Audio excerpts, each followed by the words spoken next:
All right, for my jigsaw method, I decided to focus in on 8th grade physical education, and we will be discussing kind of major muscles and exercises.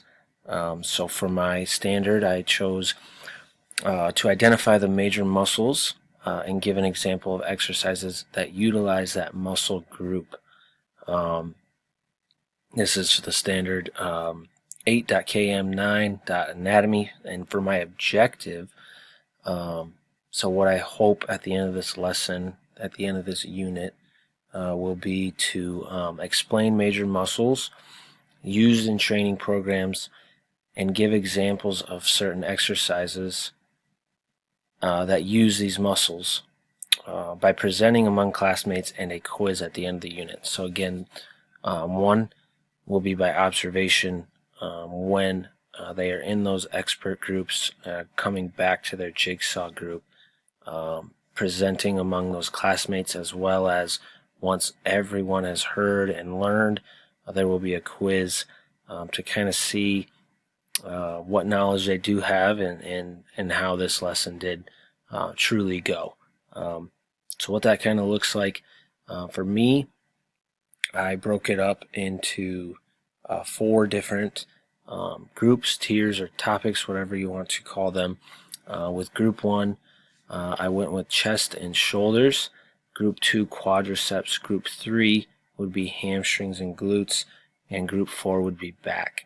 And for all of these groups, I want them to identify what muscles are the primary movers of said group or said muscle. Give at least 2 exercises that target them, and then once they identified that, I want them to explain the muscles and tell us why they chose these exercises. I want to reiterate or just make sure that I talk to these 8th graders that this is an introduction class. This isn't college anatomy, so I'm not looking for the ins and outs of all the chest muscles. For example, I'm kind of just looking for that pec major. For a shoulder, I would look for the deltoid.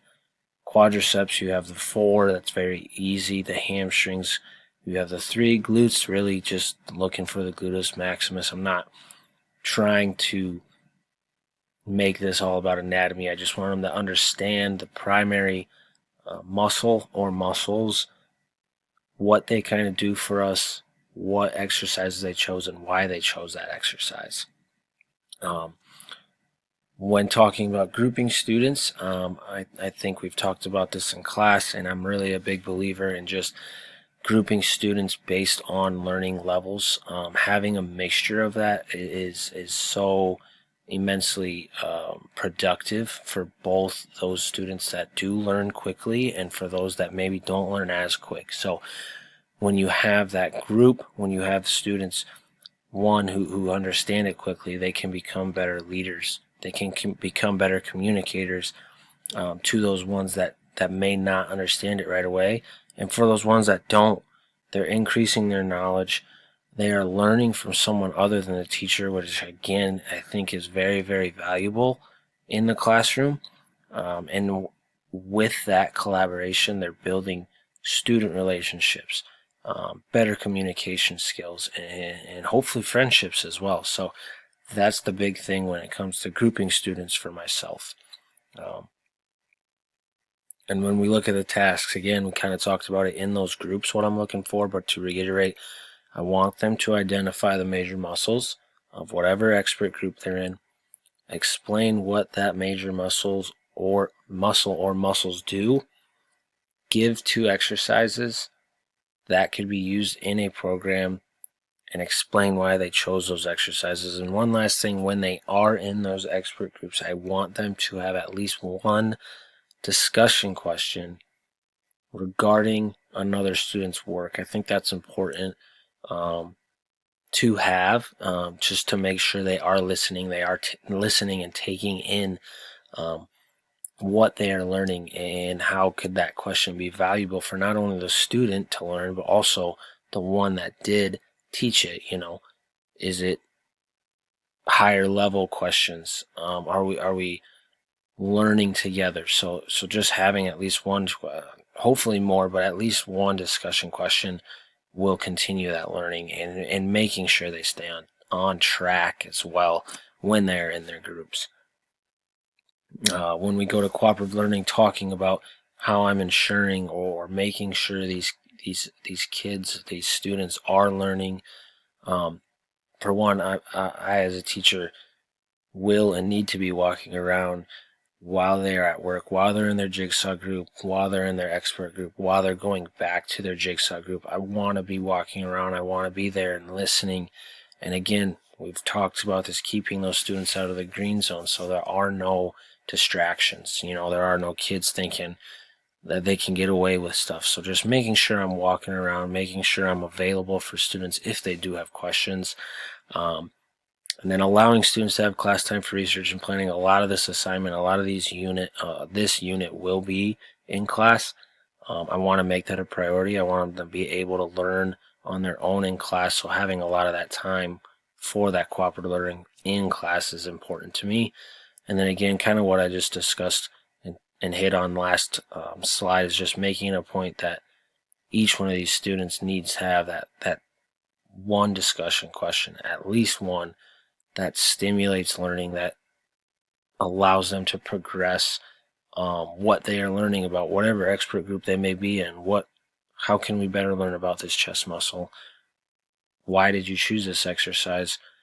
What made you choose it? Stuff like that. Just stemming learning in order to, again, increase communication, make it fun for these kids, and just really have fun and learn about these certain different muscles.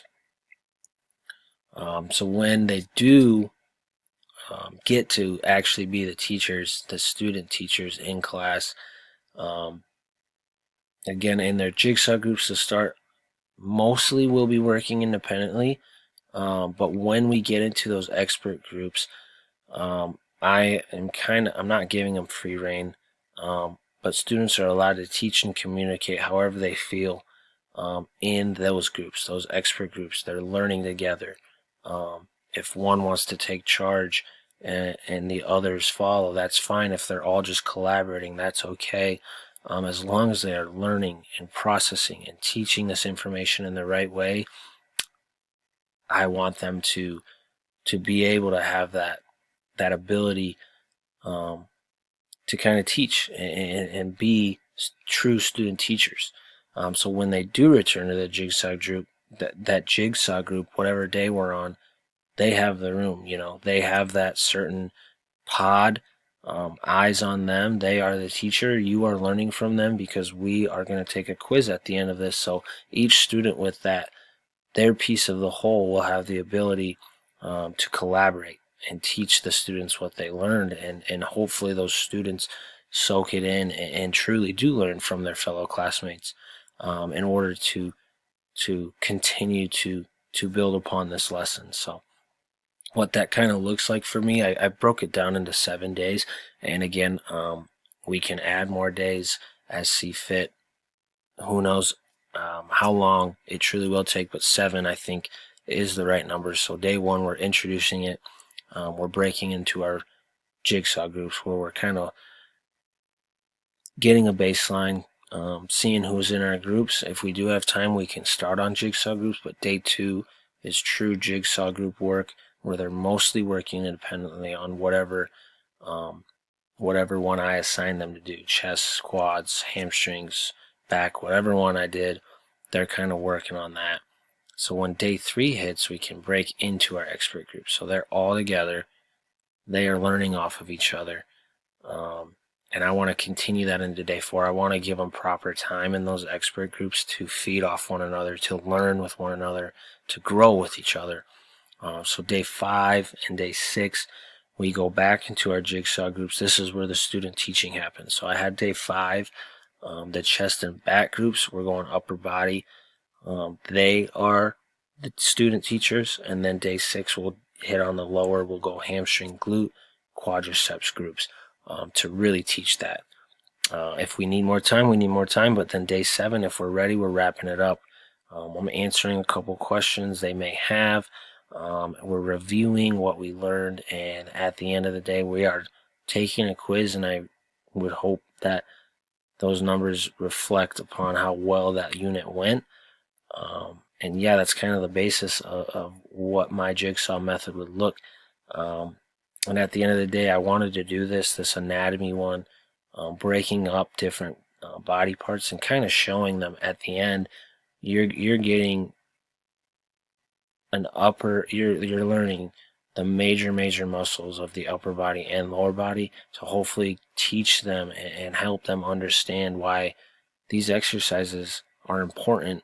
You know, how can we use these in day-to-day life? What does a training plan eventually, hopefully in high school, there may be a class like that, strength and conditioning class where we truly learn about what would these exercises look like in training programs, what would the reps look like. So this would be a basis of an introduction, and if kids want to further that as they go into high school, they have that baseline. They understand that baseline of muscles, that baseline of exercises at the end of the day. And that's really my goal with this lesson plan. So, yeah,